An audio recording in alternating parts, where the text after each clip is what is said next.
Hi, this is David. Quick note before we start the show. I want to make one more appeal for your help in getting the word out about this podcast.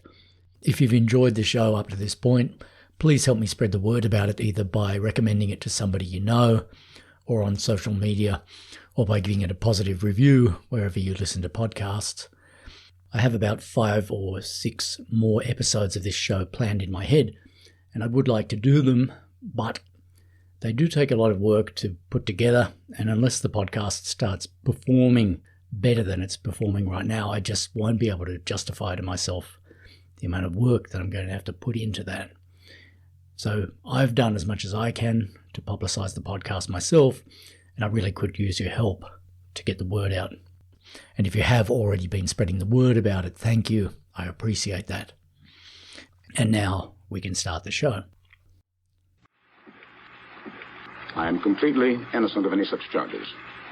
I have not conspired with anyone at any time or any place to murder our late and esteemed President John F. Kennedy or any other individual. I have always had only the highest and utmost respect and admiration for Mr. Kennedy. The charges filed against me have no foundation in fact or in law. I have not been apprised of the basis of these fantastic charges and assume that in due course I will be furnished with this information and will be afforded an opportunity to prove my innocence. I did not know Harvey Lee Oswald, nor did I ever see or talk with him or anyone who knew him at any time in my life. That's a New Orleans businessman named Clay Shaw speaking in June 1967. 3 months earlier, on March the 1st, Clay Shaw had been arrested and formally charged with having conspired in the murder of President John F. Kennedy. Shaw was currently free on bond, and he was waiting for the date of his trial to be set. The arrest of Clay Shaw was a sensational development in the Kennedy case. Nobody had ever been prosecuted in connection with Kennedy's murder before, and in fact, to this day, Clay Shaw remains the only person who ever has been. Shaw was indicted by a grand jury on March the 22nd, 1967, but he wouldn't end up standing trial until almost 2 years later, in January 1969. When the trial finally happened, it was a famous debacle. The New York Times called it one of the most disgraceful chapters in the history of American jurisprudence. The case against Clay Shaw was close to non-existent.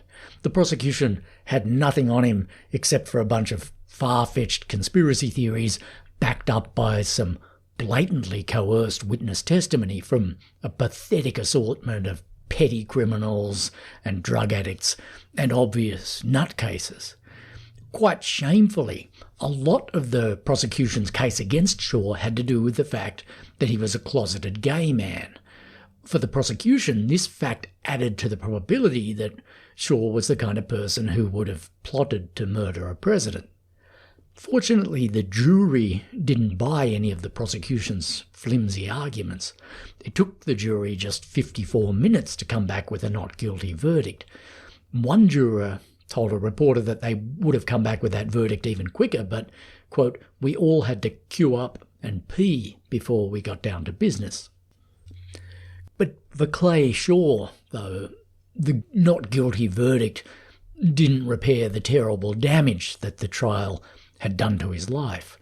Before the trial, Shaw had had a solid reputation as a member of the New Orleans cultural elite, but his arrest and prosecution destroyed that reputation. After his arrest, he'd considered suicide, and he'd started drinking heavily. "The psychic pain was so intense," he wrote in his diary, "that I found myself drinking a martini at 6 a.m. After the trial, Shaw had to come out of retirement to make ends meet because his life savings had been blown away by his legal bills. He sued the prosecution for $5 million in damages, but before that suit could be decided, Clay Shaw was diagnosed with terminal lung cancer. He died in 1974 at the age of only 61. Today, only a handful of very deluded conspiracy theorists continue to believe that Clay Shaw had anything to do with John F. Kennedy's murder. Most students of the Kennedy case, including most conspiracy theorists, agree that the prosecution of Shaw was a complete fiasco. But how was it that a completely innocent man came to be charged with conspiring to murder Kennedy? We tend to assume that in the United States no person would ever be charged with such a grave offence unless there was some sort of serious evidence against him. Indeed, that's what a lot of people in America did assume when Clay Shaw was very publicly charged and indicted. People could see that Shaw was a very unlikely-looking assassin, but they assumed that the district attorney must have something on him. They assumed that there must be some kind of smoking gun that would be produced at the trial. But that never happened. There wasn't anything that even resembled a smoking gun. The fact that Shaw was ever even charged in connection with Kennedy's murder had nothing to do with him and everything to do with the twisted mind of the man who put him on trial, the New Orleans District Attorney, Jim Garrison. I certainly wouldn't say with confidence that we would make arrests and have convictions afterwards if I did not know that we had solved the assassination of President Kennedy beyond any shadow of a doubt. I can't imagine that people would think that I would guess and say something like that rashly. There's no question about it. We know what cities were involved. We know how it was done in the essential respects. We know the key individuals involved. And we're in the process of developing evidence now. I thought I made that clear days ago. That's Jim Garrison speaking in 1967, just a few days before he arrested Clay Shaw. This is a podcast about conspiracy theory, and Jim Garrison is one of the purest examples of the conspiratorial type that we're going to meet in the whole course of our story. Garrison was drunk on conspiracy theory. There was no claim about the Kennedy assassination that he wasn't ready to believe, apart from the patently true claim that the crime was committed by Oswald and Oswald alone. A reporter who covered the trial of Clay Shaw said that Garrison's case was, quote, a kind of parody of conspiracy theories, a can you top this of arbitrarily conjoined possibilities. Jim Garrison didn't merely flirt with conspiracy theory when he put together his case against Clay Shaw. He immersed himself in it and marinated himself in it to the point where his mind and his personality seemed to fall apart. As we look at the story of Jim Garrison's prosecution of Clay Shaw, we're going to see that Garrison illustrates a crucial point about conspiracy theory. He shows us how a refusal to distinguish between true and false on the factual plane can very quickly collapse into a refusal to distinguish between right and wrong on the moral plane. In other words, when you lose your factual compass or decide that you can somehow do without a factual compass, you tend to lose your moral compass as well, and you can behave in all sorts of destructive and criminal ways. Jim Garrison was the most dangerous kind of conspiracy theorist. He was a conspiracy theorist with power. As a district attorney, he had the power to weaponize the fantastic conspiracy theories that so many people were flirting with in the late 1960s. He had the power to aim these theories at a particular person and shove them in up to the hilt. And that's exactly what he did. These days in our universities, the departments of cultural studies are full of third-rate academics who believe that there's nothing fundamentally wrong with conspiracy theory and that it's very culturally insensitive to pass any kind of judgment on it. According to these geniuses, conspiracy theory is just another way of seeing the world, and who are we to say whether it's true or false or good or bad? I think that's fucking bullshit, and I think I can prove it by telling the story of Jim Garrison's public crucifixion of Clay Shaw. I don't know how anybody, even an academic, could hear this story without grasping that Kennedy conspiracy theory at its worst is not just objectively untrue, but objectively very harmful. The author Patricia Lambert wrote an excellent book about the Clay Shaw case called False Witness, and towards the end of that book, Lambert says something disturbing, which I think is true. She writes, quote, "Garrison's story is important for reasons beyond what occurred in New Orleans. The belief most Americans share that what happened in Nazi Germany could never happen here seems to me less certain in light of Garrison." End quote.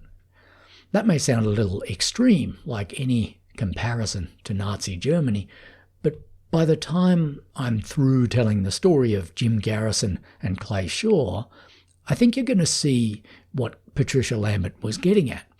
The trial of Clay Shaw really was a very surreal thing to have happened in modern-day America. It really did have the flavour of those kind of show trials that used to happen in Nazi Germany and the Soviet Union. The main proof that Shaw's trial happened in the United States is that at the end of it, the jury was free to decide the result. And fortunately, it had the common sense to deliver the right verdict. But that was a pretty thin reed for Clay Shaw's liberty to be hanging from. Another writer about the case has said, quote, "The importance of Garrison's case is not that he failed, but that he could have succeeded." Again, I think that's true. If the jury hadn't been sane enough to dismiss Jim Garrison's insane arguments, Clay Shaw could have gone to prison for 20 years. It was crazy that things had been allowed to get that far. Mr. Gurvich, why did you resign as Mr. Garrison's chief aide in this investigation? I was very dissatisfied with the way the investigation was being conducted, and I saw no reason for the investigation and decided that if the job of an investigator is to find the truth, then I was to find it. I found it, and this led to my resignation. Well, what then is the truth? The truth, as I see it, is that Mr. Shaw should never have been arrested. That's a private investigator named William Gurvich, who worked on Garrison's investigation for around 6 months and then quit in protest about Garrison's tactics. As Gurvich said later, "What happened to Shaw was the goddamnedest thing I've ever seen in what we call the system of justice. They took a completely innocent man and set him up to save Garrison's own ass. That's it. Pure and simple." Gurvich wasn't just stating his own opinion there. He was stating something that was pretty widely agreed to be a fact. The man who succeeded Jim Garrison as district attorney in New Orleans said later that the Shaw case was, quote, "absolutely the most terrible, gross and abominable prosecution that he personally had ever seen. Garrison knowingly prosecuted an innocent man," he said. In 1971, a federal judge ruled that Garrison's prosecution of Shaw had been, quote, "appalling, outrageous and inexcusable." Garrison, that judge wrote, undertook his baseless investigation with the specific intent to deprive Shaw of his rights under the First, Fifth and 14th Amendments to the Constitution of the United States. So this is one reason why the story of Clay Shaw is worth retelling. It's a story about how badly a powerful conspiracy theorist can behave when he's allowed to have his own way. Another reason why we need to understand the true story of Clay Shaw's trial is that in 1991, Oliver Stone told the story of the trial very falsely in his movie JFK, which portrays Jim Garrison as a towering American hero. Stone's movie became a monster hit. For many people, it remains the only source of information they have about the Kennedy case. And that's a terrible shame, because Stone's film is the work of a historical vandal and a moral idiot. By his own admission, Stone never had much interest at all in the Kennedy case until he read Jim Garrison's absurd memoir about the Shaw prosecution, which is called On the Trail of the Assassins. Somehow Oliver Stone read that book and came away with the impression that Jim Garrison was, quote, somewhat like a Jimmy Stewart character in an old Capra movie. So Stone then paid $250,000 for the movie rights to Garrison's book and he cast Kevin Costner to play Jim Garrison in a stainless white suit, as if he was the nicer twin brother of Jesus Christ. Meanwhile, Tommy Lee Jones was cast to play Clay Shaw, and he played him as a very sinister and very gay and very guilty man. It didn't matter to Oliver Stone that a jury had heard the case against Clay Shaw back in 1969 and had taken just 54 minutes to decide that it was nonsense. Stone hauled Clay Shaw out of his grave and put him back on trial all over again. And this time there were no pesky defence attorneys around to contest the ridiculous lies that Oliver Stone told about him. Stone even threw in a few fresh lies that not even Jim Garrison had had the gall to tell when he was prosecuting Shaw in real life. You might have thought that American conspiracy theory had reached an all-time low in 1969, when an innocent man was put on trial for participating in a conspiracy that didn't exist outside Jim Garrison's imagination.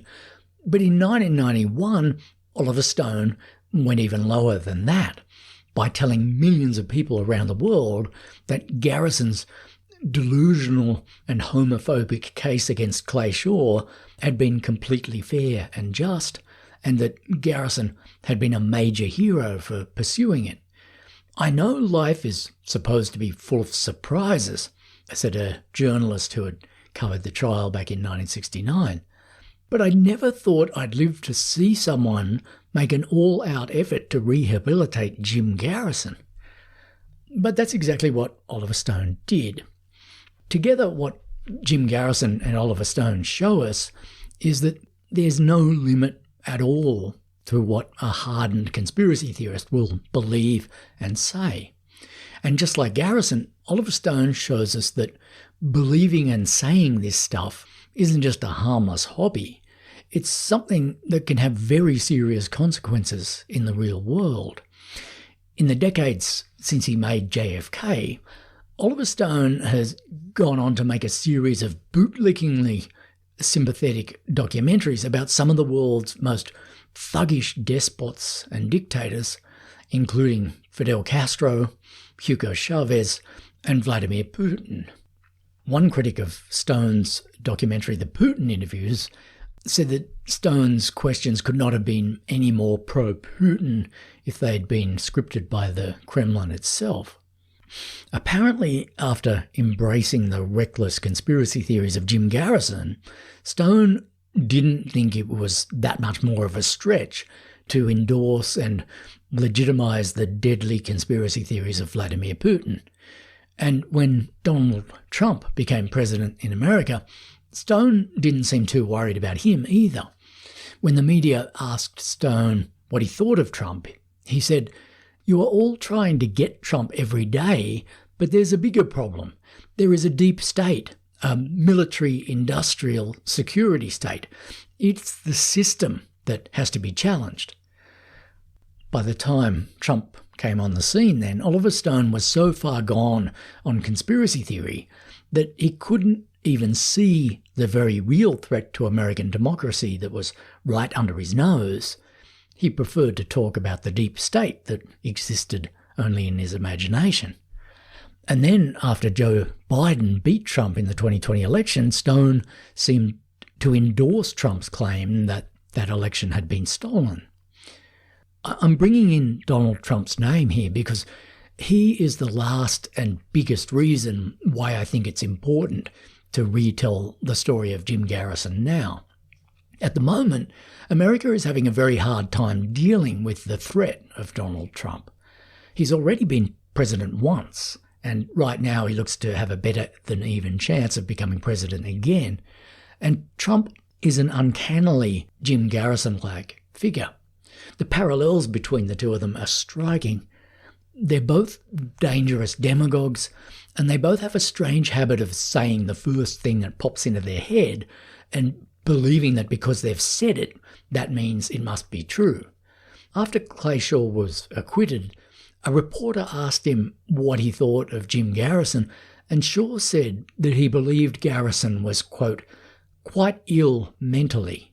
I think there is a division of his mind With one half of his mind, he is able to go out and fabricate evidence, and then by some osmosis, he is able to convince the other half that the fabrication is the truth.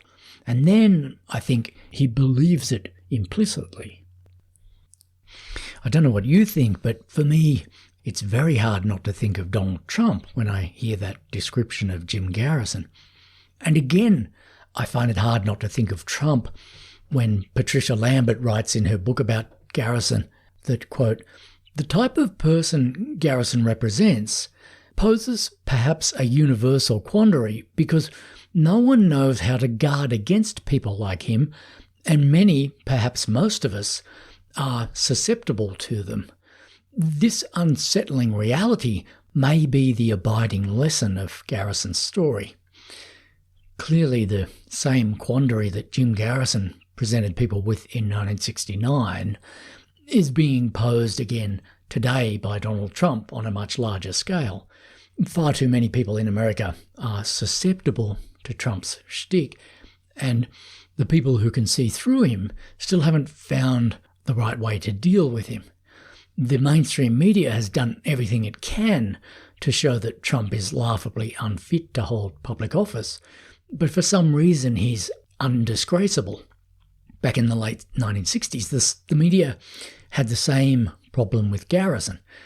Before the Shaw case went to trial, there were major TV and magazine and newspaper exposés that blew the whistle on Garrison, or at least tried to.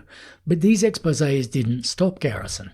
He just cited them as evidence of the vast CIA and mass media conspiracy to hide the truth about Kennedy's murder, and he moved on, just as Donald Trump continues to move on.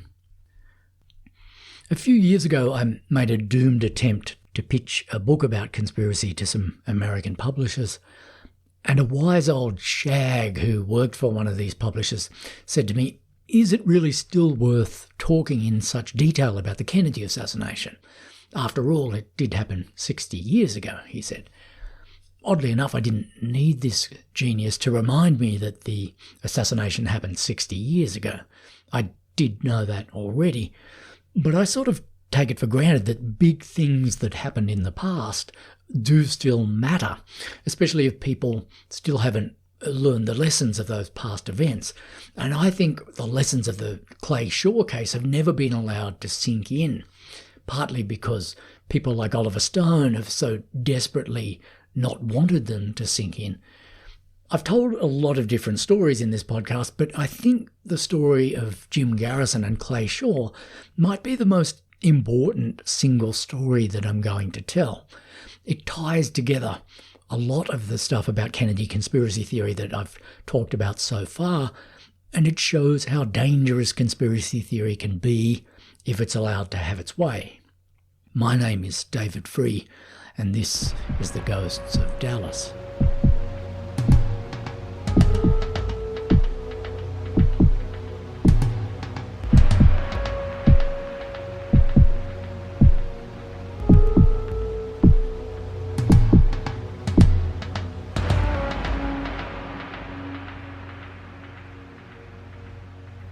At one level, the story of Clay Shaw's trial is very simple. A deranged prosecutor put an innocent man on trial for a crime he had absolutely nothing to do with. But the story of how that came to be is very convoluted and very long. If the story of Clay Shaw's prosecution was a 3-act play, Shaw himself wouldn't come on stage until the beginning of Act 2. Because before Jim Garrison decided that he was going to try to pin Kennedy's murder on Shaw, he spent several months trying to pin it on a different innocent man. But that man suddenly dropped dead before Garrison could bring charges against him. Indeed, it was the death of his first prime suspect that caused Jim Garrison to suddenly pivot and decide to lay charges against Clay Shaw instead. The name of that first suspect who suddenly dropped dead on Jim Garrison was David W. Ferrie. Ferrie was a colourful and eccentric character. In the JFK movie, he's played very hyperactively by Joe Pesci, wearing a very bad wig. The makers of JFK didn't get much right about David Ferrie, but they were right about the bad wig. The real David Ferrie was indeed a member of what we would today call the special scalp needs community. He suffered from the disease alopecia, which meant that all his body hair had fallen out. And to hide that fact, Ferrie used to glue a homemade wig made out of mohair onto his head, and he also used to paste on a set of fake eyebrows, with the result that he cut quite a pathetic and comical figure. Ferrie was a fervent anti-communist and a sworn opponent of Fidel Castro's regime in Cuba. He was also a trained pilot. He flew commercial flights for Eastern Airlines until 1961, when he was fired for reasons that we'll get to. Although Ferrie had no legal qualifications, he often worked as an investigator on legal cases. At the time of the Kennedy assassination, he was working on the defense team of the New Orleans mobster Carlos Marcello. Ferrie didn't have any medical qualifications either, but for some reason he believed that he was the man who was going to find a cure for cancer. His apartment was full of mice that he dissected and did experiments on, and he'd once written a scientific paper in which he'd tried to prove that cancer was a virus. There's no doubt that David Ferrie was a grade A weirdo. In fact, as we're going to see, he was a pretty bad guy. But what was it that made Jim Garrison ever think that Ferrie had something to do with Kennedy's assassination? As with Clay Shaw, the answer to that question has almost nothing to do with Ferrie himself and almost everything to do with Jim Garrison. So to understand how Ferrie became a player in the JFK story, we need to step away from Ferrie himself for a moment, and we need to take a more detailed look at Jim Garrison. Who was this man who suddenly decided about 3 years after the Kennedy assassination that he was the guy who was finally going to crack the case? To start answering that question, let's listen to another clip of Garrison in action. Mr. Garrison, are you saying in effect that beginning with the assassination of President Kennedy that there is a fascist plot to take over this country? Well, let's put it in more adult terms if we can. Let's put it this way. We have today close to 500,000 men in Southeast Asia, including combat troops. Prior to John Kennedy's death, we had no combat troops in Asia.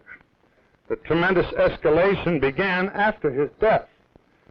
So I am saying that the invasion of Vietnam was a direct result of the death of John Kennedy. Now, to go on to the word fascism, I would describe the type of government into which we have evolved as essentially fascist, yes. Mr. Garrison, are you saying that members of the Pentagon ordered the president killed because of his opposition to the war in Vietnam? I would say that the fact that the military of the United States was behind the murder of John Kennedy is so obvious that most of the people in the United States have to be aware of it. Of course, the Pentagon and the Central Intelligence Agency were involved in the murder of John Kennedy, just as they were involved in the escalation in Vietnam which followed. You mean direct involvement? Of course. Garrison is speaking there in 1970, a year after his prosecution of Clay Shaw ended in failure. But despite that giant public failure, Garrison is still talking like a man who's quite confident that he's got the inside word on Kennedy's assassination. One thing you can hear in that clip is that Garrison didn't sound especially crazy, even when he was saying crazy things. He comes across as superficially sane and plausible and even compelling. He doesn't sound like you would expect a dangerous lunatic to sound, but of course, lunatics who don't sound dangerous can be far more dangerous than lunatics who do. Another thing to say about Jim Garrison is that he didn't look anything like Kevin Costner. Garrison was very tall and gangly. Depending on which source you read, he was either 6'6" tall or 6'7". In New Orleans, he was known as the Jolly Green Giant. Garrison was also unusually pop-eyed, and his eyeballs pointed slightly sideways instead of straight ahead. If Oliver Stone had wanted to cast an actor who actually looked like Garrison, he would have given the role to Don Knotts or maybe Marty Feldman instead of Kevin Costner. Jim Garrison joined the Army shortly after the outbreak of World War II. He flew combat missions and he picked up some medals for his military service. After the war, he applied to join the FBI. His application was successful. It didn't emerge until many years later that Garrison had told several big lies on his FBI application form. He wrote that his father was dead, for example, but really his father was alive. He was a small-time crook who had done time for larceny and mail fraud. Garrison also wrote on his application form for the FBI that he didn't have any siblings, whereas in fact he had a sister, and he wrote that no member of his family had ever been treated for mental illness or been confined to a mental institution, when in fact his sister suffered from schizophrenia and was currently confined to a mental hospital. Since nobody detected these lies at the time, Garrison was accepted into the FBI, but just 4 months after being accepted, he either quit from the Bureau or he was fired. The truth about his sudden departure still isn't clear. But it's possible that it had something to do with Garrison's mental health, which wasn't all that flash at the time. Later that same year, 1951, Garrison's Army Reserve Unit was called up for active service in Korea, but before they shipped out, Garrison suffered some kind of breakdown. He was assessed by a psychiatrist and he was then discharged from the Army on medical grounds. The psychiatric report said that Garrison was suffering from, quote, a severe and disabling psychoneurosis of long duration. It has interfered with his social and professional adjustment to a marked degree. He is considered totally disabled from the standpoint of military duty and moderately severely incapacitated in civilian adaptability. His illness existed long before his call to active duty, July 25, 1951, and is of the type that will require a long-term psychotherapeutic approach, which is not feasible in a military hospital. Of course, the fact that Garrison had a mental breakdown in 1951 doesn't mean that everything he said and did afterwards should be considered automatically suspect.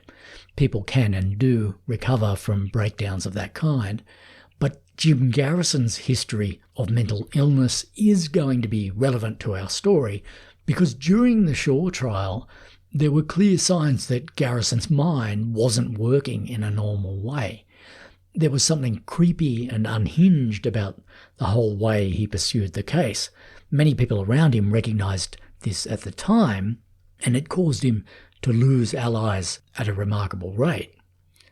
It's also relevant to know that there were aspects of Jim Garrison's sexuality that he was keen to keep a secret. Shortly before he put Clay Shaw on trial, Garrison was busted by airport police at LA International Airport for loitering in a cubicle in the men's room.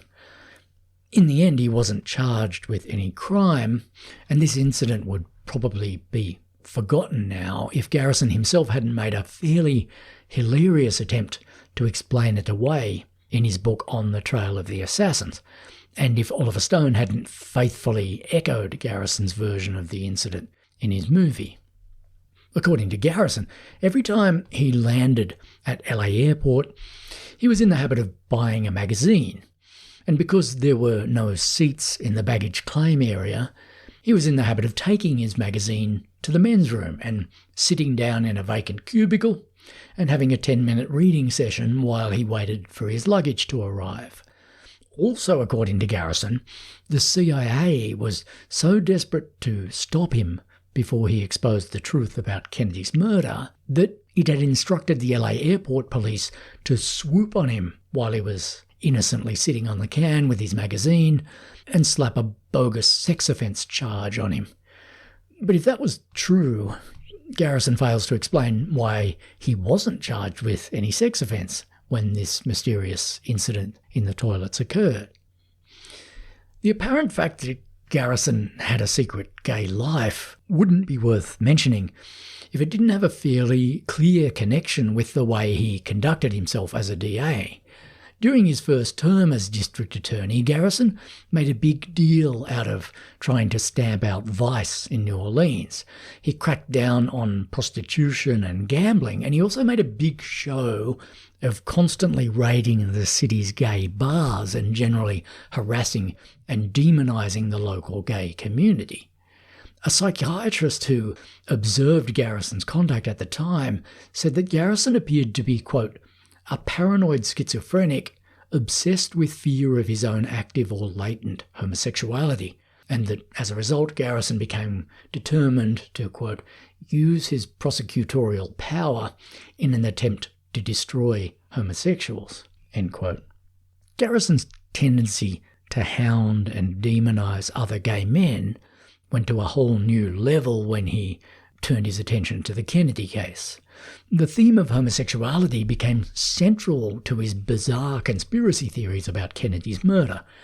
At an early point in his investigation, Garrison told reporters that the assassination had been, quote, a homosexual thrill killing. Garrison knew that both David Ferrie and Clay Shaw were closeted gay men, and there was also some fairly strong evidence that Jack Ruby was gay too. As far as Garrison was concerned, this was enough to raise the suspicion that these three men had participated in a gay conspiracy to kill Kennedy. To put this theory over the top, Garrison even managed to convince himself that Lee Harvey Oswald was gay too, despite the lack of any evidence at all that he was. When a reporter pointed out to Garrison that Oswald had in fact been married, Garrison replied that Oswald was, quote, a switch hitter who couldn't satisfy his wife. Garrison even believed that David Ferrie's baldness had a secret gay meaning. He told another reporter that Ferrie was hairless not because he had alopecia, but because his, quote, interest in homosexuality led him to shave off all his body hair. If Garrison hadn't made such a big deal out of demonising other men for their supposed sexual vices, it wouldn't be necessary to point out that he had more than a few vices of his own. These days, of course, we wouldn't use the word vice to describe Garrison's concealed homosexuality, but we certainly would use the word vice to describe another one of his secrets.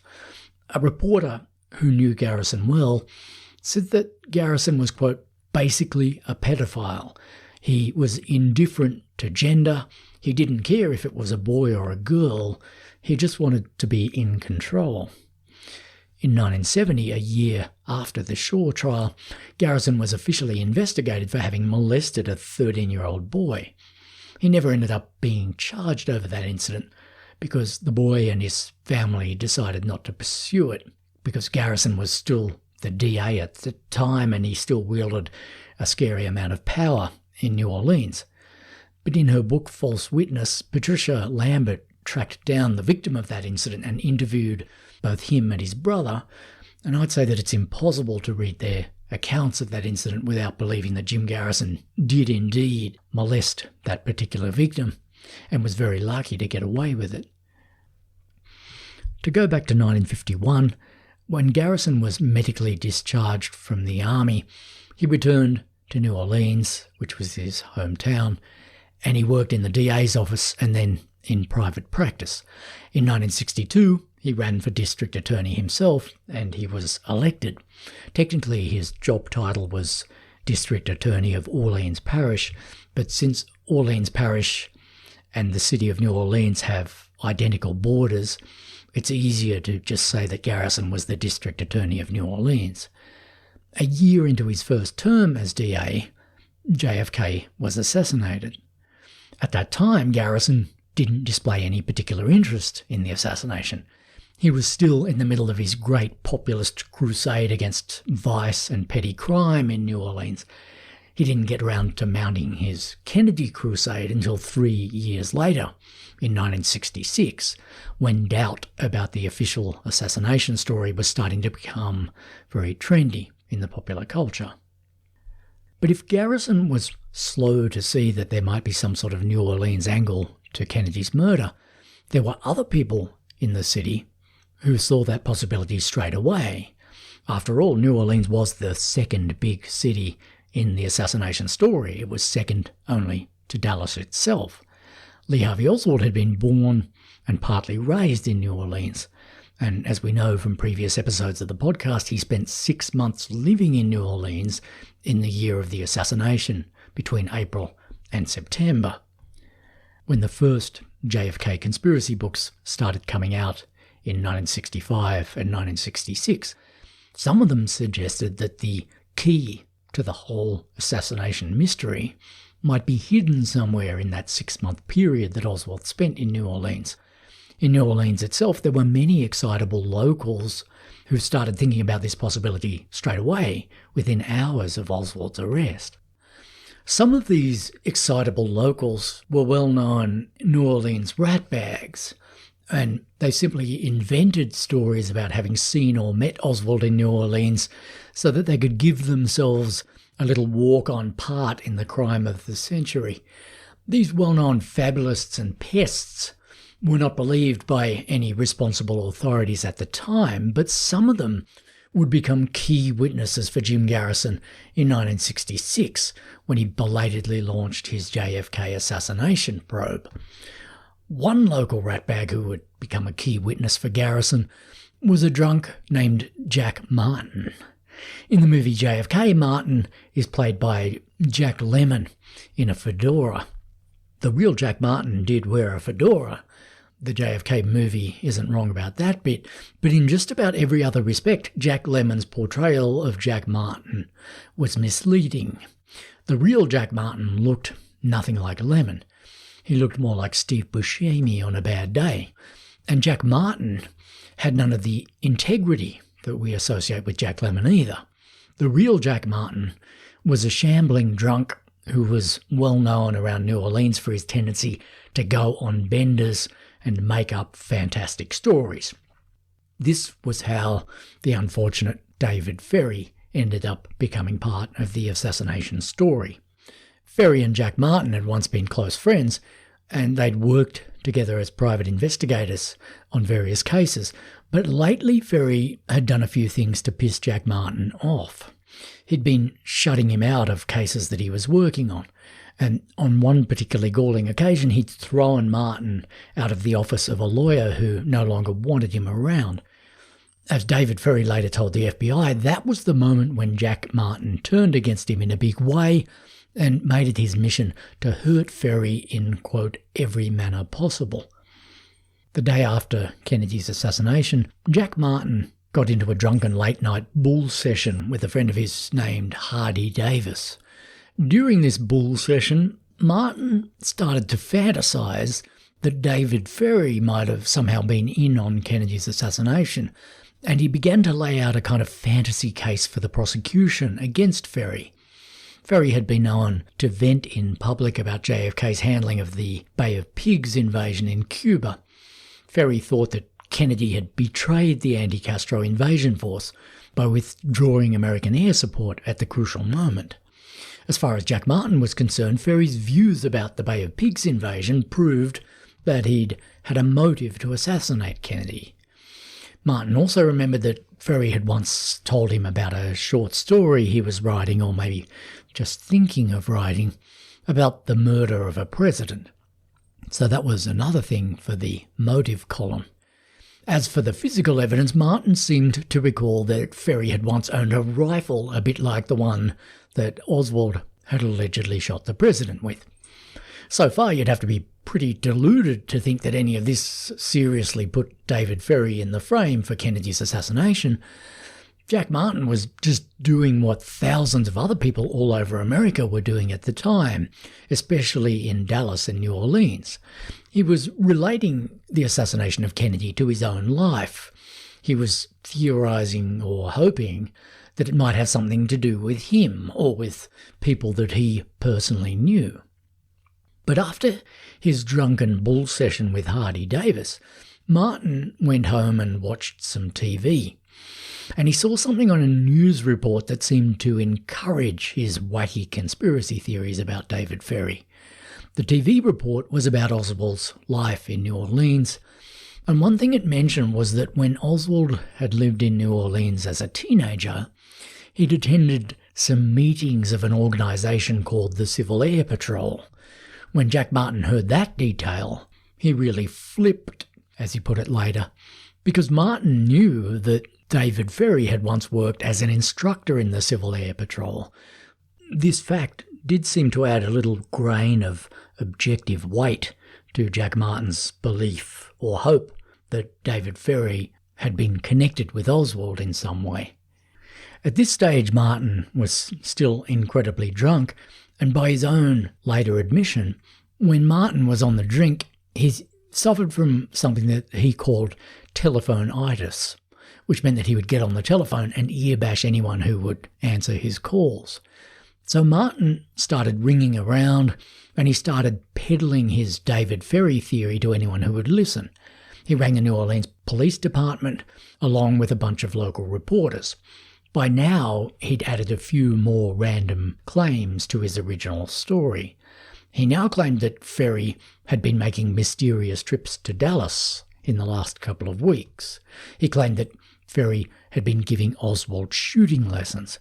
He claimed that when Oswald was arrested, David Ferrie's library card had been found among his possessions. And he claimed that Ferrie had been designated to act as Oswald's getaway pilot after the assassination. When Martin tried to interest the New Orleans police and local reporters in these stories of his, they blew him off because they knew him and they knew better than to take him seriously. Finally, Martin rang Jim Garrison's office and spoke to an assistant DA who didn't know him all that well. This guy took Martin's story seriously enough to pass it on up the chain to Garrison himself, who ordered the local police to track David Ferrie down and bring him in for questioning. It turned out that Ferrie wasn't in town at the time, though. He had been in New Orleans on the afternoon of Kennedy's assassination, but that evening he and two friends had taken an overnight drive to Houston. Ferrie was thinking about opening an ice skating rink in New Orleans, and he wanted to go and see an ice rink in action, and the nearest operating rink happened to be in Houston. So Ferrie and his friends drove to Houston on Friday night and spent the afternoon of Saturday the 23rd of November at the ice rink there. They then drove to Galveston and spent Saturday night there. They planned to spend the next night away from New Orleans as well, but at some point on the Sunday, Ferrie rang a friend in New Orleans and discovered that the police were looking for him. So he went back home to see what all the fuss was about. On the Monday evening, Ferrie was interviewed by the FBI and the Secret Service. He denied having been involved in Kennedy's murder. He admitted that he had occasionally badmouthed Kennedy in public about the Bay of Pigs, but that was all. He said that he hadn't been to Dallas for about 10 years. He said that he didn't know Lee Harvey Oswald. He confirmed that he had once worked as an instructor in the Civil Air Patrol in the mid-1950s, but if he'd ever encountered the teenaged Oswald during that period, he didn't remember it. We know now that Ferrie's path did in fact cross with Oswald's at least once during that period, because in 2013 an old black and white photograph surfaced which showed a Civil Air Patrol function at which both Ferrie and Oswald were present. The photograph was taken in 1955. It shows a group of Civil Air Patrol instructors having some kind of cookout or barbecue with 5 or 6 young cadets. One of the instructors is David Ferrie, and one of the cadets is the 15-year-old Lee Oswald. There are conspiracy theorists who believe that this photograph amounts to smoking gun proof that Ferrie did indeed know Oswald, but by itself, all the photograph proves is that David Ferrie and Oswald did once attend the same barbecue. This doesn't disprove anything that Ferrie told the FBI. He never denied that he might have encountered the young Oswald during his time in the Civil Air Patrol. He just said that if he had, he didn't remember it. After the FBI interviewed David Ferrie on the Monday after the assassination, it checked out his story about his movements on the Friday and over the weekend, and it found that everything he said was true. So Ferrie was released without any further charge. And the very next day, Jack Martin admitted to the FBI that his whole story about David Ferrie's involvement in the assassination had been, quote, a figment of his imagination. An FBI agent noted in Martin's file that, quote, several sources have reported that Martin is a mental case. Those sources were not wrong, in the sense that Jack Martin had once spent time in a mental hospital after being diagnosed as having a sociopathic personality. So the FBI and the Secret Service lost interest in David Ferrie pretty fast in 1963. After a very brief investigation, they found that Jack Martin's wild claims about Ferrie just weren't true. As far as the FBI and Secret Service were concerned, the Ferrie lead was just one among thousands of bogus tips that they had to check out in the days after Kennedy's murder. When the Warren Commission conducted its investigation, it looked at the David Ferrie angle again too, and it too concluded that Jack Martin's claims about Ferrie had absolutely no basis. So in the Warren report, there's no mention of either David Ferrie or Jack Martin at all. In fact, even Jim Garrison himself lost interest in David Ferrie in November 1963, after the FBI had cleared him. In 1963, Garrison still had enough common sense to recognise a dud lead when he saw one. More to the point, he had no political interest in the Kennedy assassination at that time. If Garrison hadn't suddenly decided 3 years later that he needed to go on a big Kennedy crusade and that he needed some local suspect or scapegoat to focus his investigation on, then nobody outside New Orleans would ever have heard of David Ferrie. But thanks to Garrison, David Ferrie dramatically reappeared in the assassination story in early 1967, and he's been a fixture in that story ever since. Not because Garrison or anyone else has ever found any hard evidence against him, but because once a conspiracy theorist has smeared you with a false accusation, that accusation never totally goes away, because an accusation that has nothing to do with fact in the first place is very hard to refute with facts. Even today, there are still some haggard conspiracy theorists who try to tell you that David Ferrie was a key player in the assassination. So although Ferrie never deserved to become part of the assassination story, the fact is that he is a part of it, and that means that we need to know a bit about who David Ferrie was. In the movie JFK, Pesci plays Ferrie as a gibbering, foul-mouthed lunatic, but the real David Ferrie wasn't like that.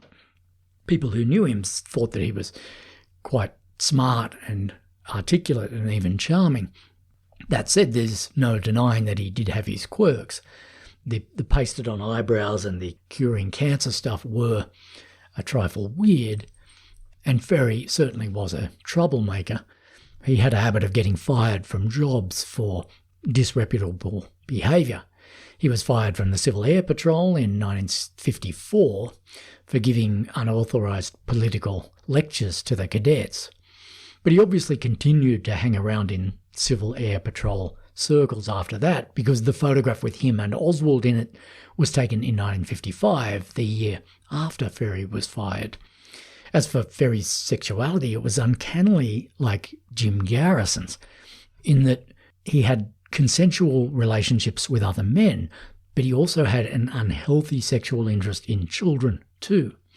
In 1961, Ferrie was charged with committing a crime against nature with a 15-year-old boy and with performing indecent acts on 3 other boys.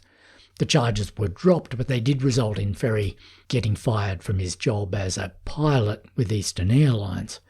Ferrie was certainly no saint, but there's never been any credible evidence that he was involved in Kennedy's murder, and Ferrie himself consistently denied that he had anything to do with it. This is another big difference between the real Ferrie and the raving nutjob that Joe Pesci plays in JFK. In the JFK script, Oliver Stone just goes ahead and assumes that David Ferrie was every bit as guilty as Jack Martin said he was. In fact, Stone's imaginary version of David Ferrie is even more guilty than Jack Martin's imaginary version of David Ferrie, because Jack Martin never claimed that Ferrie actually admitted to being in on the assassination, whereas in the movie, Joe Pesci freely admits to Kevin Costner that he does have inside knowledge of the conspiracy and that the whole thing is much more vast and sinister than Garrison is capable of imagining. Indeed, the movie version of David Ferrie is terrified that he's about to get robbed out at any moment by the other conspirators because of what he knows. And when he does suddenly die in the movie, Kevin Costner says Ferrie was the only one to express some kind of remorse about this whole thing. I think it got him killed. All of this was completely invented by Oliver Stone, and it turned the truth about David Ferrie upside down. The real Ferrie was never afraid of getting bumped off because of what he knew, because he didn't know anything. In real life, what terrified Ferrie was that an out-of-control DA had suddenly become convinced that he was guilty of a crime that he'd had nothing to do with. So if Garrison did lose interest in David Ferrie back in 1963, why did he suddenly decide in November 1966 that Ferrie was a red-hot suspect in the crime of the century? What had changed between November 1963 and November 1966? Well, for starters, Garrison was in political trouble in 1966. His first term as DA had been a raging success. His populist crusade against petty crime and City Hall had gone down well with the punters, and he'd been handsomely re-elected in 1965. But in October 1966, a year into his second term, the DA's office was suddenly on the nose. The newspapers were starting to notice that Jim Garrison was quite happy to crack down on petty crime in the city, but seemed unwilling to do anything about organised crime. Indeed, he denied that there even was any organised crime in the city. One newspaper had even suggested that some people in Garrison's office had been caught taking bribes. So Garrison needed to stage some kind of diversion in October 1966. He needed to mount another one of his big public crusades. And this political need of Garrison's happened to come at the very moment when the first big wave of Kennedy conspiracy theory was breaking across America. As we saw in a previous episode of this podcast, 1966 was a seminal year in Kennedy conspiracy theory. Edward Epstein's book Inquest was published in the summer of 1966, and so was Mark Lane's Rush to Judgment. Both those books were big successes. Epstein's ended up selling 600,000 copies, and Lane's spent 2 months at the top of the New York Times bestseller list. Jim Garrison fell under the spell of both those books in 1966, and he was also known to carry around a copy of Harold Weisberg's book Whitewash. Like many readers of those books, Garrison became a fervent believer in conspiracy, and it began to dawn on him that he might be the man who could take Kennedy conspiracy theory in America to the next level. If there was some kind of New Orleans angle to Kennedy's murder, Garrison was uniquely qualified to expose it, because as the DA of that city, he had powers that mere writers like Mark Lane and Edward Epstein could only dream of. He had the power to subpoena witnesses and bring criminal charges and deliver convictions. If the Warren Commission really had botched the official investigation of Kennedy's murder, as people like Epstein and Lane were so sure it had, then Jim Garrison was ideally positioned to right that wrong and deliver justice in New Orleans. So in the fall of 1966, Garrison's office formally began investigating the Kennedy case. To start with, Garrison's investigation was a closely guarded secret. Around his office, the Kennedy case was codenamed the Smith case, and Garrison invented individual code names for all of the case's major players. He called Oswald the Patsy, for example, which gives you some idea of the sort of basic assumptions that Garrison had made before he embarked on his so-called investigation. Calling the case the Smith case was Garrison's idea of a clever literary allusion. Smith was a reference to Winston Smith in George Orwell's 1984. Again, this gives us an insight into the dangerously paranoid assumptions that Garrison had already made. Thanks to his reading of the conspiratorial books, Garrison believed that 1960s America was a sinister Orwellian place run by the CIA and other deep state entities. Before long, though, it was Garrison himself who was the one acting like somebody from George Orwell's nightmares. Garrison started telling people that if he could get a conviction in the Kennedy case, he could become the governor of Louisiana and maybe even get a seat in the US Senate. He told one colleague that he might even end up in the White House. So although Garrison kept his Kennedy investigation a secret to begin with, he was always planning to turn it into a big public spectacle at some stage. He started to brief a few hand-picked reporters about what he was doing, on the condition that they wouldn't break the news of his investigation until he was ready to take it public. He told one of these reporters about the methods that he planned to use to investigate the case, and what he said turned out to be a pretty accurate forecast of what he ended up doing. Garrison told this reporter, quote, "I won't take no for an answer. I'm not going to let somebody lie to me in this case. They lied to the Warren Commission. They lied to the FBI. They're not going to lie to me. I'm going to use every legal form of power I have at my disposal.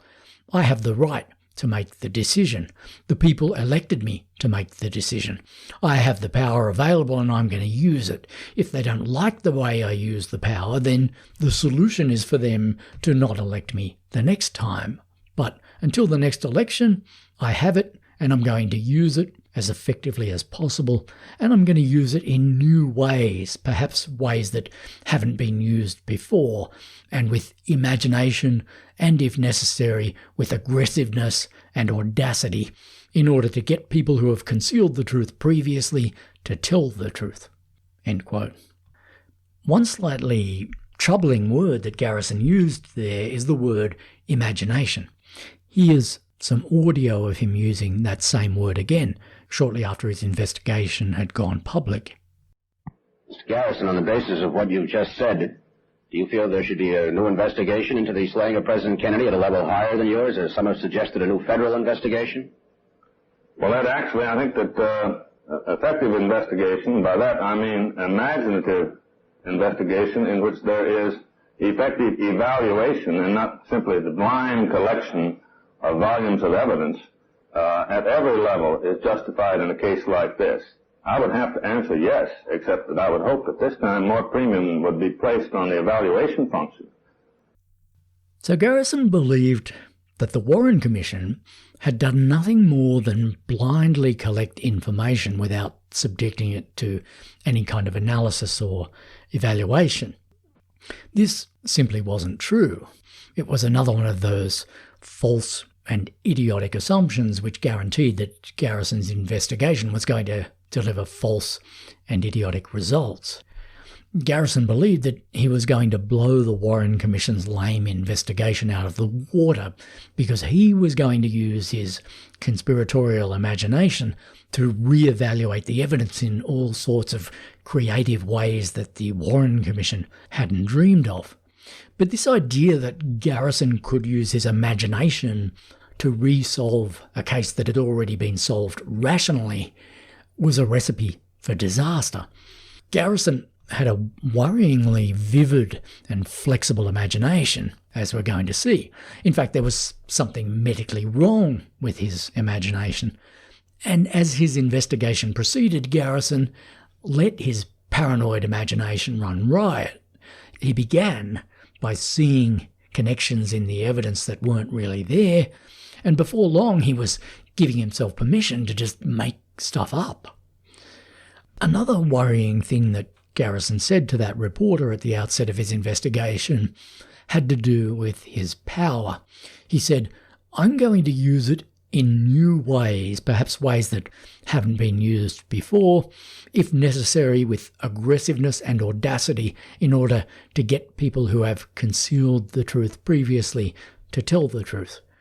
Again, it hardly fills you with confidence to hear a prosecutor say, before he's even established that a conspiracy has taken place, that he's going to use all the power of his office in all sorts of new and audacious ways to force the truth about this conspiracy to come out. Another thing along these lines that Garrison was fond of saying was that the best way to go from one room to another is through the wall. Again, that was a strange thing to say for somebody who was supposedly interested in establishing the truth. The actual best way to go from one room to another is through the door, if there is a door there. And there was a door there in the Kennedy case. Oswald alone shot the president. There was nothing objectively wrong with that explanation of Kennedy's murder. It was just that the people who'd written the conspiratorial books that Garrison was a fan of didn't like that explanation. So Garrison didn't like it either.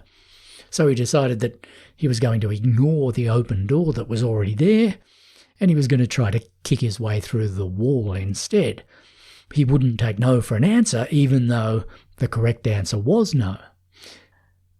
In practice, what all this talk of Garrison's about being audacious and going through the wall really meant was that if he was unable to develop any solid new leads about Kennedy's murder, and he never was, then he was simply going to treat half-assed and ridiculous leads as if they were solid. He would force a break in the case by simply insisting that he'd forced a break in the case. Garrison neatly summed up the madness of conspiracy theory when he talked about going through the wall instead of through the door. He summed up the way that conspiracy theorists refuse to accept proven answers when they don't like them, and instead give themselves permission to treat reality as a hostile witness. And in an advanced case like Garrison's, you find that a conspiracy theorist can end up being simply unable to tell the difference between an open door and a solid wall. As the opening move in his Kennedy assassination investigation, Garrison returned to the only remotely viable lead about the case that his office had ever had, the David Ferrie lead.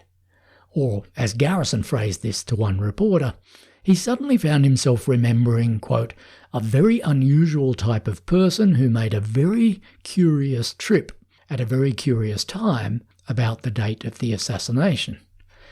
You can tell from Garrison's language there that the conspiratorial books had rubbed off on him in a big way. David Ferrie was no longer a man who had driven to an ice rink on the day after the assassination. He was a very unusual type of person who made a very curious trip at a very curious time about the date of the assassination. Conspiracy theorists are always doing this. Instead of proving that the facts are objectively suspicious, they think they can make them suspicious by just reciting them in a heavily ironic tone.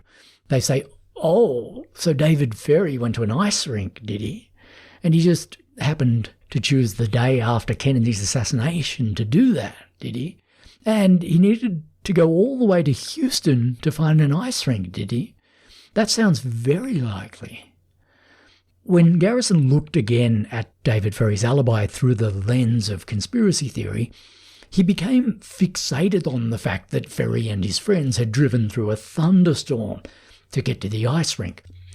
For some reason, this fact struck Garrison as fantastically improbable and suspicious.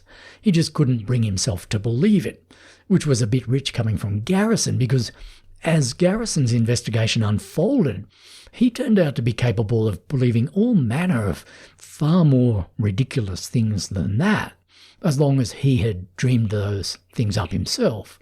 For example, he came to believe that at least 4 different gunmen had shot at Kennedy in Dealey Plaza, and that each gunman had been backed up by a communications team, along with a wingman whose job it was to catch the cartridge cases as they came flying out of the 4 different rifles. At one point, Garrison managed to convince himself that one of these 4 shooters had been down in the sewer and had popped up out of a manhole in the middle of Elm Street to take his shot at Kennedy. These things Garrison was ready to believe, and yet for some reason the proposition that somebody would drive through a thunderstorm to get to an ice rink struck him as deal-breakingly unbelievable. 3 years earlier, the FBI and the Secret Service hadn't found David Ferry's story all that unbelievable. Neither indeed had Garrison himself back then. But now that Garrison had read a few conspiracy books, he knew better, or thought he knew better. The FBI blew the investigation, he said, only I didn't know it at the time. Garrison's opening move then was to bring Jack Martin back in for a fresh interview and get him to repeat his old story about David Ferry, the same story that Martin had admitted was a figment of his imagination 3 years earlier. Martin retold his original story to Garrison's investigators, but he could obviously sense that they were in the market for some fresh bullshit because he embroidered his original story with a few new touches that he'd never thrown in before. He claimed that David Ferry had been in Dallas just 2 days before Kennedy's murder, for example. He also repeated his classic claim that Ferry had been supposed to act as Oswald's getaway pilot after the assassination. This inspired Garrison to give David Ferry one of his clever code names. He called him the Getaway Pilot. Garrison didn't add a question mark to that code name, but he really should have, because the idea that Ferry had been supposed to act as Oswald's getaway pilot was full of massive holes. The only thing that the theory really had going for it was that Ferry knew how to fly a plane. But he didn't own an airworthy plane at the time of the assassination. And far more to the point, on the day of the assassination, he wasn't sitting on some Dallas airstrip with his engines running. He was sitting in a meeting in New Orleans. He wasn't even in the same state as Oswald when the assassination happened, which you would have thought would be a pretty key requirement for a getaway pilot. It was true that Ferry had driven to Texas several hours after the assassination, but Oswald was already in custody by then, and anyway, Ferry hadn't driven to Dallas, he'd driven to Houston. So he was a pretty piss-poor excuse for a getaway pilot, if that's what he was meant to be. Jack Martin also introduced a brand new character into the mix when he told the new and improved version of his David Ferry story to Jim Garrison's investigators. This new character was a New Orleans private investigator named Guy Bannister. In the movie JFK, Bannister was played by Ed Asner. So if you want to have a picture of Guy Bannister in your head, you can just picture Ed Asner. If you need to Google Ed Asner to find out what he looked like, you might as well just Google Guy Bannister. Bannister was an ex-FBI man, and like a lot of people in this story, he was a gung-ho anti-communist. His office in downtown New Orleans was a hub for local anti-Castro activists. To quote Garrison himself, it was a mare's nest of anti-Castro activity. Jack Martin had sometimes worked as an investigator for Guy Bannister, and by the time he inserted Bannister's name into his David Ferry fairy tales, Bannister was conveniently dead. He'd checked out in June 1964, less than a year after the assassination.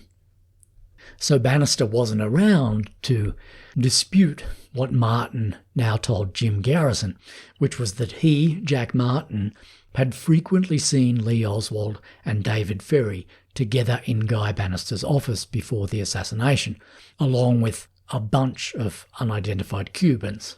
Ferry practically lived in Bannister's office, Martin said. When Jack Martin threw this particular piece of horseshit at the wall, it ended up sticking there in a big way. The name of Guy Bannister is still a fixture in Kennedy conspiracy theory. The same haggard conspiracy theorists who will tell you that David Ferry was mixed up in Kennedy's murder We'll also tell you that Guy Bannister was mixed up in it as well. There are several reasons why conspiracy theorists immediately liked this idea that Guy Bannister was in on Kennedy's murder. As I explained in earlier episodes of this podcast, many of the first conspiracy theorists in this case were left-wingers, and they found it very inconvenient that Oswald, the president's accused assassin, was a left-winger like them, who worshipped Fidel Castro and went around distributing pro-Castro literature. So very early in the piece, many conspiracy theorists decided to believe that Oswald had really been a right-winger who was only pretending to be a left-winger. The early conspiracy theorists needed as much evidence for this Hail Mary belief as they could find, and Jack Martin's claim that he'd often seen Oswald in the office of the rabidly anti-Castro Guy Bannister, in the company of the equally anti-Castro David Ferrie, did seem to give a nice boost to this idea that Oswald had been a secret right-winger. Garrison himself said that Jack Martin's story suggested that Oswald had been a right-wing agent provocateur who was evidently working for Guy Bannister.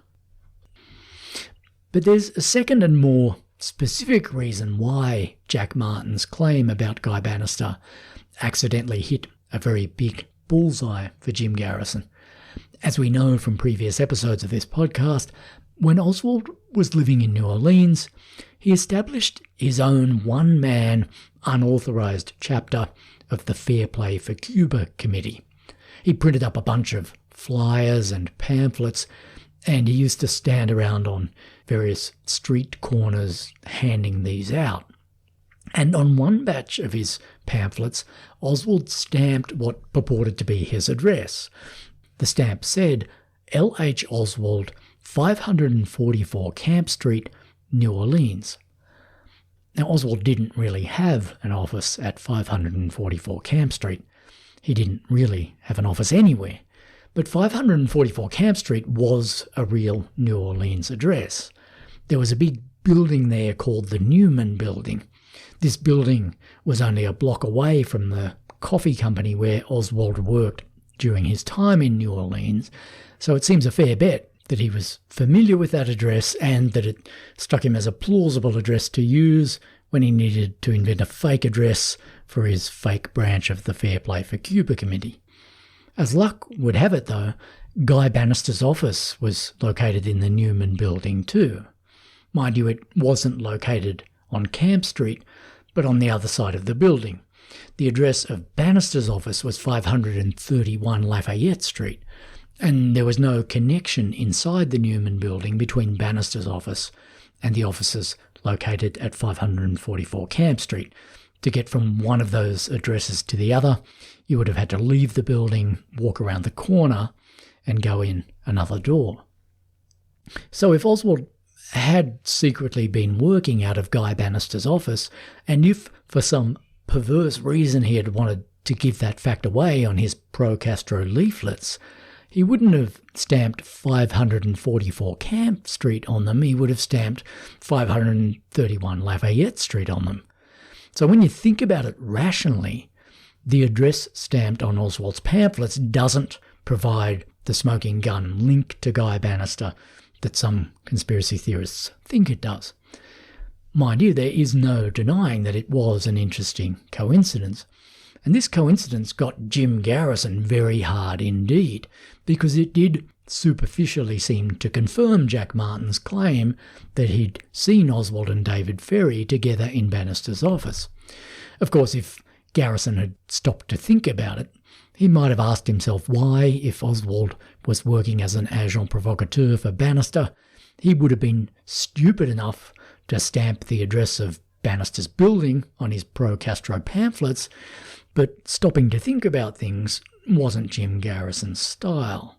He seemed to think that common sense explanations were beneath him. He thought he had ways of evaluating the evidence that took him far beyond the pedestrian realm of common sense. Unlike the Warren Commission, he was ready to evaluate the evidence imaginatively with the aid of bold new theories. One of Garrison's pet theories was something he called the propinquity theory. Propinquity is a fancy word for proximity, and according to Garrison's propinquity theory, if two individuals happened to live near each other, or if they were known to frequent the same restaurant or bar or office building, then it could fairly safely be assumed that those two individuals knew each other, and that in turn meant that it wasn't out of the question that they could have conspired together to murder the president. One of the many staffers who quit Garrison's investigation because of its mounting absurdity found Garrison's propinquity theory particularly disturbing. Here is how that staffer explained Garrison's theory. Quote, "If two people live near one another, say within 2 or 3 blocks, it's suspicious. If any closer, they are linked. If, on the other hand, they live at opposite ends of the city, get a list of friends of each from their address books. 2 such friends are very likely to live on the same block or even know each other. Presto, the link." Garrison's former staffer made the theory of propinquity sound like a joke because it was a joke. But Garrison took the theory dead seriously. He gravely informed his staff that, quote, "Sooner or later, because people are lazy, you catch them out on propinquity." Another staffer who deserted the sinking ship of Garrison's investigation said that Garrison, quote, "always said he was going to solve the assassination with an SO roadmap and the city directory, and that's all he did all day long. I know, I got him 5 city directories." When you consider the sheer number of former staffers of Garrison's who quit his investigation and tried to blow the whistle on him, there can be no question that Garrison was not playing with a full deck at the time of his Kennedy investigation. The only question that's open to debate is whether Garrison was clinically insane or whether he just had a very bad case of the temporary insanity that overcomes anybody who goes all in on conspiracy theory. I'm not sure what the answer to that question is, but I do think that Clay Shaw was onto something when he said that Garrison had a kind of division in his mind. With one half of his mind he was able to make stuff up, and then with the other half of his mind he was able to passionately believe the stuff that he'd just made up. There was certainly a large element of this kind of doublethink in Garrison's attitude to Jack Martin as a witness. At one level, Garrison knew that Jack Martin couldn't be trusted. He privately told a reporter that he was well aware that Martin made things up and that he had a bitter grudge against David Ferrie. But at another level, Garrison had his propinquity theory, which he honestly believed in and which he thought allowed him to detect connections in the evidence that other people couldn't see. And when you looked at Jack Martin's story through the lens of the propinquity theory, it suddenly didn't look so terrible. Guy Bannister's office was located in the Newman building, and Oswald had stamped the address of that building on his pamphlets. Therefore, Oswald could safely be assumed to have known Guy Bannister. And once you assumed that, then Jack Martin's claim to have frequently seen Oswald and Ferrie together in Bannister's office magically looks more plausible. In fact, in the end, Jim Garrison didn't just decide that he believed Jack Martin's story. He actually rewarded Martin by making him an official member of the DA's investigation team. As for the unfortunate Ferrie, Garrison decided to bring him back in for a fresh series of interviews. Ferrie's story hadn't changed since 1963. He'd had nothing to do with Kennedy's assassination, and he'd never met Lee Harvey Oswald. If their paths had crossed when Ferrie was involved with the Civil Air Patrol, Ferrie didn't remember that. Ferrie correctly guessed that Jack Martin was at the bottom of these new claims about him, just as he had been the first time. Ferrie tried to tell Garrison's investigators that Martin had been out to get him for years and that he was, quote, a screwball who should be locked up. When one of Garrison's investigators asked Ferrie, "Dave, who shot the president?" Ferrie rather touchingly began to outline his own theories about the assassination. He drew a sketch of Dealey Plaza and explained why he found it so difficult to believe that the Warren Commission's famous single bullet had done all the damage that it was supposed to have done. So David Ferrie was an assassination buff too, like everybody else. He too was suspicious of the official story and eager to talk about his own theories.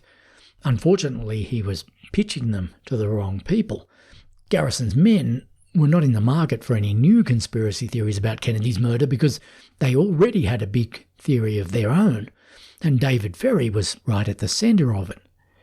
When Garrison's men asked Ferrie if he would be prepared to take a lie detector test to prove that it had nothing to do with Kennedy's assassination, Ferrie had a surprise answer for them.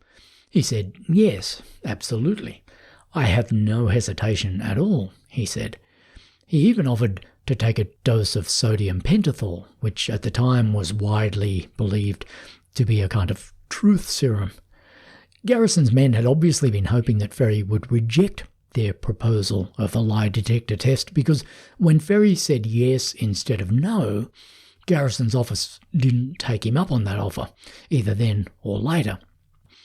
This would seem like a strange move on their part if they were really interested in establishing whether David Ferrie was guilty or innocent. But as Patricia Lambert shrewdly points out in her book False Witness, there was one fairly obvious reason why Garrison wouldn't have wanted David Ferrie to take those truth tests. If Ferrie had taken them and passed, she writes, Garrison would have been left empty-handed with no suspect, no link to Dallas, and nowhere for his investigation to go. In other words, Garrison's main goal was not to know the truth about Kennedy's murder. His main goal was to keep his fragile little pseudo-investigation going. And for the moment, David Ferrie was the only remotely viable suspect that Garrison had been able to rustle up. Unlike a real investigator, Garrison wasn't interested in trying to eliminate David Ferrie as a suspect. He was interested in trying to keep him as a suspect. The trouble was, when Garrison looked for other evidence to back up Jack Martin's claims about Ferrie, he couldn't find any. At a slightly later point in the investigation, Mark Lane himself, the author of Rush to Judgment, came down to New Orleans to attach himself to Garrison's crusade. When Lane dropped in on Garrison's office to have a look at the file that they'd put together on Ferrie, Garrison's chief researcher had to apologise for how wafer-thin it was. He said, "You know, Mark, the Ferrie file is embarrassing.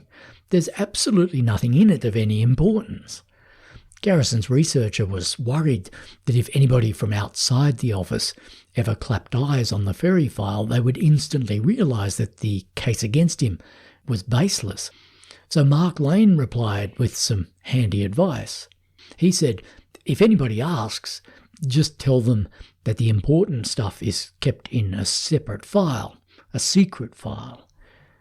Of course, we already know from earlier episodes of this podcast what Mark Lane was like. He was a simple cynic and liar. He obviously knew that Oswald was as guilty as sin, and he'd very deliberately decided to exploit the public's confusion about the assassination for his own personal benefit. It's a lot less easy to be sure about exactly what went on inside Jim Garrison's head. Lane didn't really believe most of the things he said about the assassination, but Jim Garrison certainly did seem to believe what he said about it, even when the things he said contradicted each other. For example, Garrison seemed to have conflicting ideas about what motive David Ferrie might have had to kill Kennedy. Sometimes Garrison seemed to think that Ferrie's motive had something to do with Cuba and the Bay of Pigs, but at other times he seemed to think that it was all to do with Ferrie's sexuality. When Ferrie was safely dead, a journalist asked Garrison why Ferrie would ever have wanted to kill John F. Kennedy, and Garrison said, quote, "It was a homosexual thrill killing plus the excitement of getting away with a perfect crime. John Kennedy was everything that David Ferrie was not, a successful, handsome, popular, wealthy, virile man. You can just picture the charge Ferry got out of plotting his death. Even as he riffed about David Ferry's psychosexual motives, though, Garrison's attempt to build a serious physical case against him had reached a kind of stalemate. He'd put Ferry under 24-hour surveillance to see if he could find any evidence against him that way, but the surveillance hadn't turned up anything new. As time went by, Garrison began to hedge his bets by looking at other possible suspects too, including Clay Shaw. But Ferry was still meant to be his prime suspect, and even Garrison seemed to be aware that the Ferry angle was going nowhere fast. As a consequence, Garrison started to behave in increasingly erratic ways, and he started to resort to increasingly desperate measures. He became convinced that the FBI was tapping his phones, so he hired a security expert named Gordon Novell to sweep his office for bugs. Novell wound up bailing out of his new job pretty fast because of some of the things Garrison asked him to do. First, Garrison asked him to plant some recording devices in Garrison's house so that Garrison could then claim that these devices had been put there by the FBI. When Novell refused to do that, Garrison tried to interest him in a different plan. He wanted Novell to help him kidnap David Ferry so that they could force a break in the investigation. He wanted to shoot Ferry with a tranquilizer dart, then pump him full of truth serum, and try to force a full confession out of him.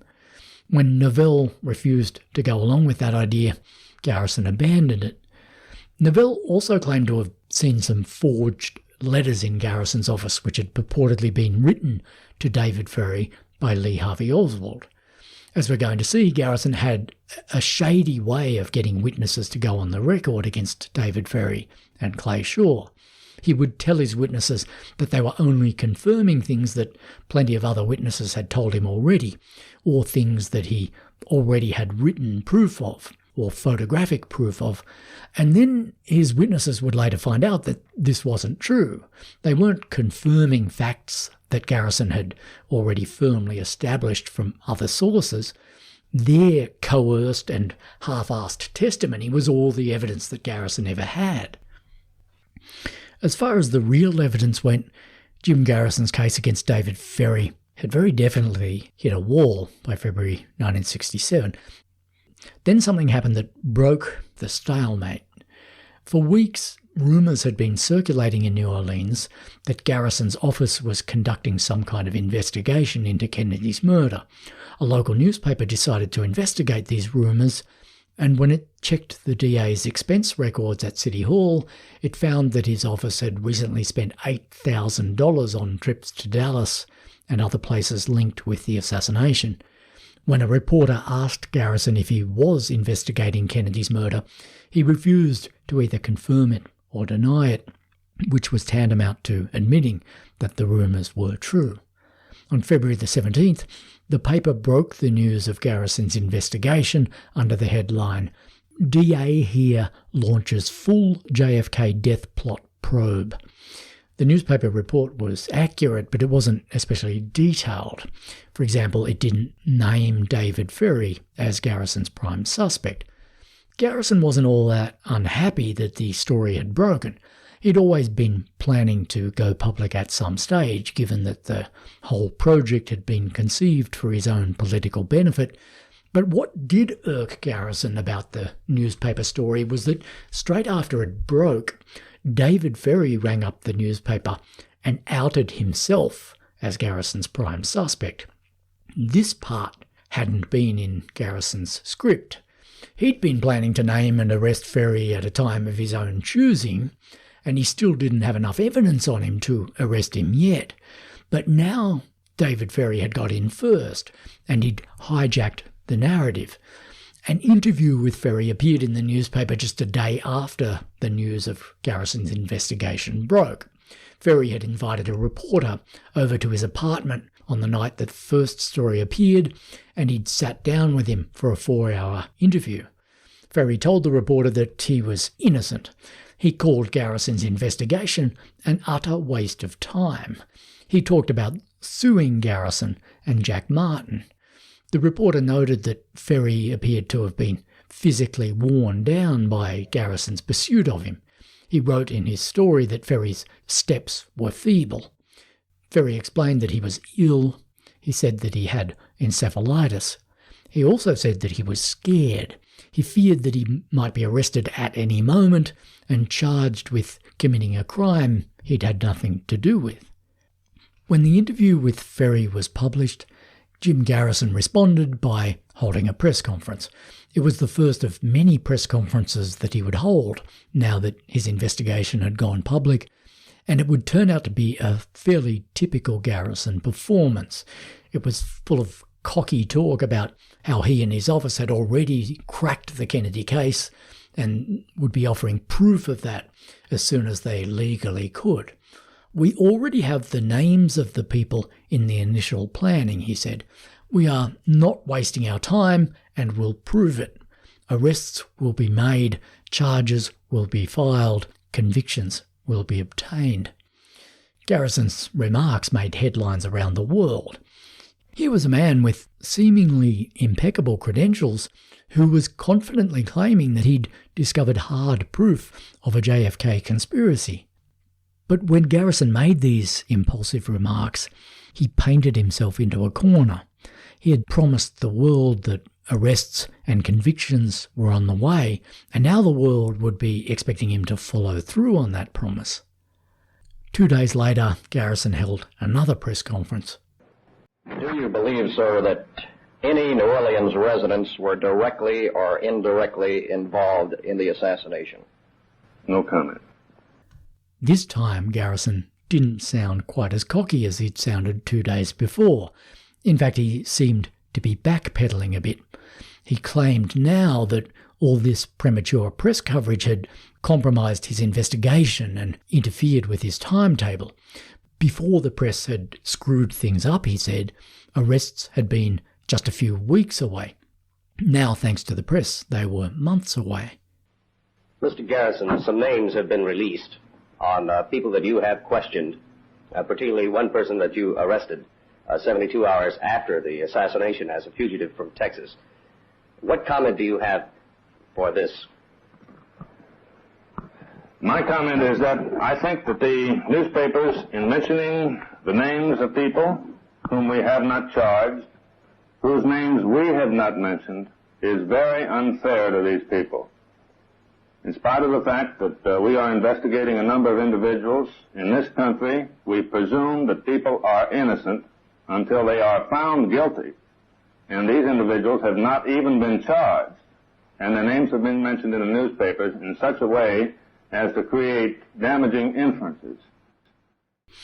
Again, it's worth noting here how plausible Jim Garrison could sound when he was talking through his hat. He made it sound as if it was the newspapers that were guilty of treating David Ferry unfairly and unethically, when the fact was that Ferry had gone to the newspapers himself and had done that precisely because he was being treated unfairly and unethically by Jim Garrison. Here's one more thing that Jim Garrison said that day. Do you believe that local publicity of facts of the investigation has put any witness's life in jeopardy? I believe, unfortunately, that the irresponsible handling of this story by the newspapers yesterday and this morning in New Orleans have placed the life of one witness in such jeopardy that I think there's a real question about whether he will live or not. What Garrison meant to imply there was that Ferry was in danger from the other shadowy figures who had conspired with him to kill Kennedy. This, of course, wasn't true, because Ferry hadn't conspired with any shadowy figures to kill Kennedy. But this throwaway remark of Garrison's does look pretty spooky in retrospect, because 2 days after Garrison said this, David Ferry did suddenly drop dead. His life really was in danger when Garrison held his press conference, not because of any imaginary conspiracy, but because Ferry had a very real aneurysm in his brain that was ticking away like a time bomb. He was only 48 years old, but the people who encountered Ferry during those final days of his life could see that there was something badly wrong with his health. He complained of headaches, and he had trouble keeping food down. When people came over to his apartment, he had to let them go up the stairs first, and then he would slowly climb the stairs after them, groaning with every step. On the same day that he publicly outed himself as Garrison's prime suspect, Ferry invited two of the DA's men over to his apartment, and he had to lie down on his sofa as he spoke to them. He told them that he was terrified by the rumours that he was about to be arrested, and he wanted to know if those rumours were true. He told the DA's men that the press was hounding him to death. To give Ferry a break from the reporters, the DA's men decided to put him up in a hotel for 2 nights. When conspiracy theorists put their spin on this part of the story later, they said that Ferry was put into protective custody, as if the people that he was being protected from were other conspirators. But really what he was being protected from was the sudden press attention that Garrison's investigation had brought down on him. On the last day of his life, February the 21st, Ferry went to the New Orleans Public Library, and he was seen there leafing through a copy of the Warren Report, looking for information that he could use in his own defence. This is another one of those touching details in the David Ferry story, because Ferry never would get the chance to defend himself. That night he went back to his apartment and died in his sleep. His body was found the next morning. The coroner determined that the cause of death was an aneurysm, a ruptured blood vessel in his brain. The autopsy also found that Ferry had suffered 1 or 2 small bleeds earlier on in a blood vessel at the back of his head. These were almost certainly the cause of the headaches that he'd been complaining about, and it was quite possible that the bleeds in his brain, including the fatal one, had been brought on by the stress of Garrison's investigation. As for Garrison, he didn't bother waiting to hear what the coroner had to say about Ferry's death. To Garrison, it was obvious that Ferry must have committed suicide in order to evade the justice that Garrison was about to bring down on him. There were 2 unsent letters found in Ferry's apartment, and they could just about be read as suicide notes if you squinted at them from the right angle, or actually the wrong angle, and Garrison, of course, was more than happy to do that. He then outrageously tried to pressure the coroner to return a suicide verdict, but the coroner refused to play along with him. That didn't stop Garrison from just going ahead and telling the press that Ferry's death had been, quote, an apparent suicide. Garrison announced this on the same day that Ferry's body was discovered. He held another one of his press conferences that day, and some of the things he said at this press conference were downright bizarre. He said that David Ferry had been, quote, one of history's most important individuals. Evidence developed by our office, Garrison said, has long since confirmed that he was involved in events culminating in the assassination of President Kennedy. There is no reason to suppose that there was anything but suicide involved in his death, Garrison said. He knew we had the goods on him and he couldn't take the pressure. A decision had been made earlier today to arrest Ferry. Apparently, we waited too long. Of course, now that David Ferry was dead, Garrison was free to say all this without fear of getting sued. But nothing he said about David Ferry in that press conference was true. It wasn't true that Garrison had developed any serious evidence against him or had any kind of goods on him. It wasn't true that Garrison's office had decided that morning to arrest Ferry. Nobody who actually worked in Garrison's office agreed with that claim afterwards. And it certainly wasn't true that Ferry had killed himself. The coroner would tell the press that there was, quote, no indication whatsoever of suicide or murder. The toxicology report on Ferry came back negative. There were no drugs found in his system. But Jim Garrison was a hardcore conspiracy theorist, and according to the laws of conspiracy theory, nobody ever dies of natural causes. When somebody like David Ferrie dies, his death must obviously be part of the conspiracy that he's supposedly involved in. If his death looks like a natural death, that only proves how ingenious the conspirators are. In the JFK movie, Oliver Stone goes a step further than even Garrison did, and he shows Ferrie being murdered by some sinister ruffian who shoves a handful of pills down his throat. Stone's attitude seems to have been, fuck it. If Jim Garrison got away with saying that Ferrie committed suicide by swallowing an imaginary dose of pills, then why can't I get away with saying that somebody murdered him with an imaginary dose of pills? A pedant would point out that the coroner didn't find any pills at all in Ferrie's system, whether they'd been force-fed to him or not. But of course, people like Jim Garrison and Oliver Stone reserve the right to disbelieve the official findings of spoil sports like coroners and medical examiners, which in practice means that for them, all bets are off and the sky's the limit, and you can say and believe pretty much whatever you want. When David Ferrie died, there was a widespread sense of relief behind the scenes in Garrison's office. His remaining staffers had been getting increasingly worried about Garrison's Kennedy obsession, and Ferrie's death seemed to give him an excellent excuse to step off the crazy train before it could go any further. He could tell the public that Ferrie had committed suicide, even though he hadn't, and he could use Ferrie's death as an excuse to shut down his JFK probe without losing face. But 2 days after Ferrie's death, Garrison held yet another one of his press conferences, and instead of announcing that he was wrapping his investigation up, he doubled down on it and announced that the investigation would go on. I certainly wouldn't say with confidence that we would make arrests and have convictions afterwards if I did not know that we had solved the assassination of President Kennedy beyond any shadow of a doubt. I can't imagine that people would think that I would guess and say something like that rashly. There's no question about it. We know what cities were involved. We know how it was done in the essential respects. We know the key individuals involved. And we're in the process of developing evidence now. I thought I made that clear days ago. Garrison went on to say that, quote, "My staff and I solved the case weeks ago. I wouldn't say this if I didn't have evidence beyond a shadow of a doubt. There were several plots, but that's more than I wanted to say. Ferrie might not be the last suicide in this case. The only way they are going to get away from us is to kill themselves.